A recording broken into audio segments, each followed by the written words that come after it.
Hello, everybody. Got a question.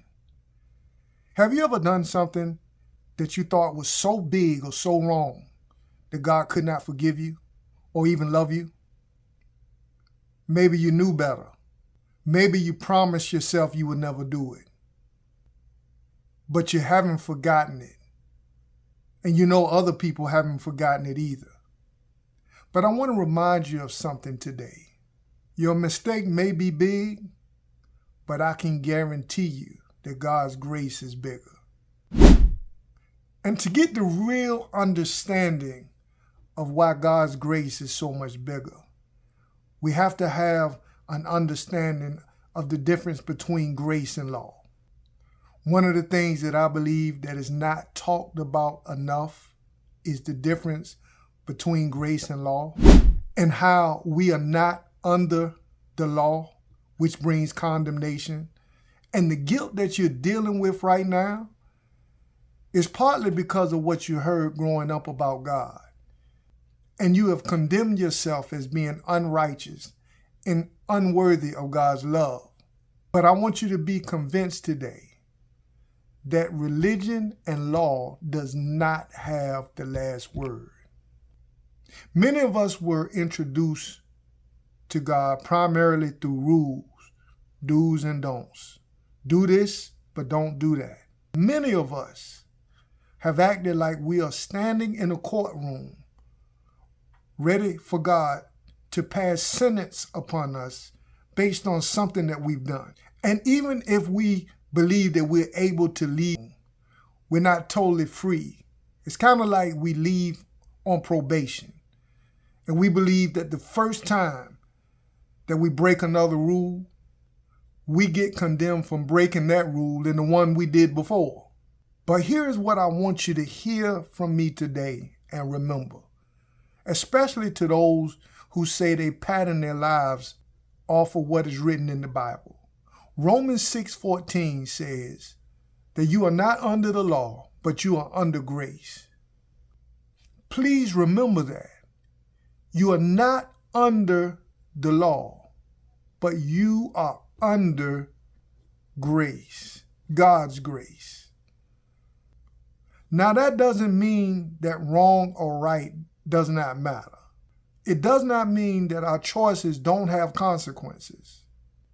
And grace certainly doesn't mean that we're free to intentionally hurt ourselves or anybody else. What it does mean is that condemnation is not God's way of transforming us. God is not trying to beat us down or scare us into being better people. When you look at the history as recorded in the Bible, you will see that the Mosaic law was given to the people of Israel, to the Jewish people. And that's the law that they have been convinced that they are under in order to please God. And so after the law was given at Mount Sinai to Moses, those who have chosen to be under the law try to follow it, even though it's clear that the law cannot be kept perfectly. Grace has always been there. Grace has always been God's heart. God's grace was with us before the 10 Commandments and the rest of the law was given, and grace is with us today. Grace was with you before you made that mistake that you condemn yourself for, and grace is with you right now, whether you forgive yourself or not. Let me say this, none of us are perfect. God was not surprised by your mistake. Your mistake did not cause God to try to think about or figure out what he's going to do with you. Because God's grace is sufficient for each and every one of us, in the good times and the bad. When we are right, we are not right. When we're in church or when we're on the street, God's grace is always sufficient. So please understand, your mistake should never separate you from God or separate you from the peace and the joy God has given us. You did what you did. You said what you said. You made that bad decision, but guess what? You cannot go and undo it. It's done. It is finished. And even though you may still have to deal with the consequences, you don't have to deal with the guilt and the shame. Because grace gives us the freedom to deal with our mistakes without having to be defined by them. You are not defined by that mistake. I read where it says, therefore, there is no condemnation to those who are in Christ Jesus. And I want you to know today, you are in Christ, and Christ is in you. And as long as you condemn yourself, you're condemning the Christ within. And I want you to notice, it doesn't say less condemnation. It says there is no condemnation. Now, other people might continue to condemn you, talk about what you did. But you must forgive yourself. Let it go.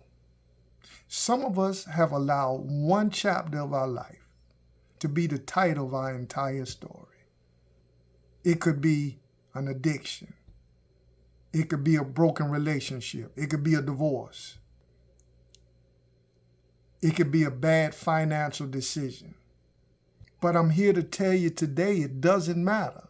There are people that are holding on to things, carrying luggage filled with guilt and condemnation for things that they did 20, 30 years ago. And they're wondering why it's so hard to move forward in life.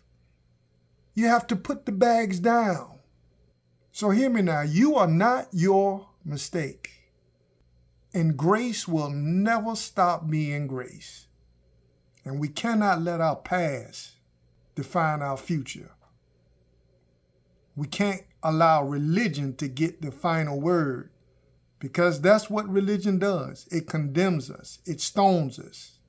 It even tries to kill us. But God's grace sets us free. When we read the Bible, we see those that have been honored as God's best people and how they messed up. Read about Abraham. Read about Noah. Read about David. Read about Peter. Read about Paul.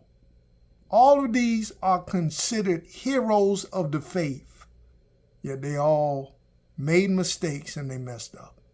So what can we do with our mistakes? Because I promise you, we're going to make them. We can learn from them. I can be real honest with you. Some of the greatest lessons that I've learned did not come from reading a book. It came from me making a mistake and learning from it. Let our mistakes humble us. Yeah, we're going to mess up. And we need to humble ourselves and admit it and move on. And allow that mistake to make us better. Because the good news is God can use anything to transform us into better people, including our mistakes. And I just want you to remember that God's grace has set you free. So if you continue to condemn yourself, you're an innocent person, because your mistakes, your setbacks, your failures, and your shortcomings will never be greater than God's grace. So if you've ever loved God, but you've been struggling, you've been condemning yourself,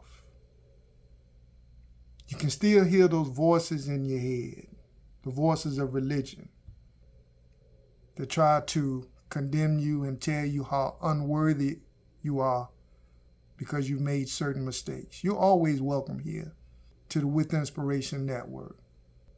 Here I'm going to teach more about the difference between law and grace, a topic that many of us never heard.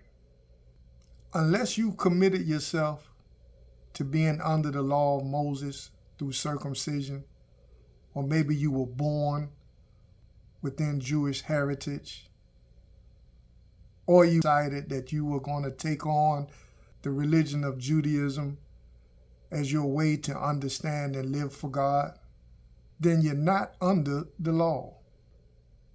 You have always been under grace, but nobody told you. But here I will continue to remind you. And as I said earlier, being under grace does not mean that you can live any kind of way you want. All things are lawful to me, but all things are not beneficial. Not being under the law doesn't mean that I can go out and do what I want to do.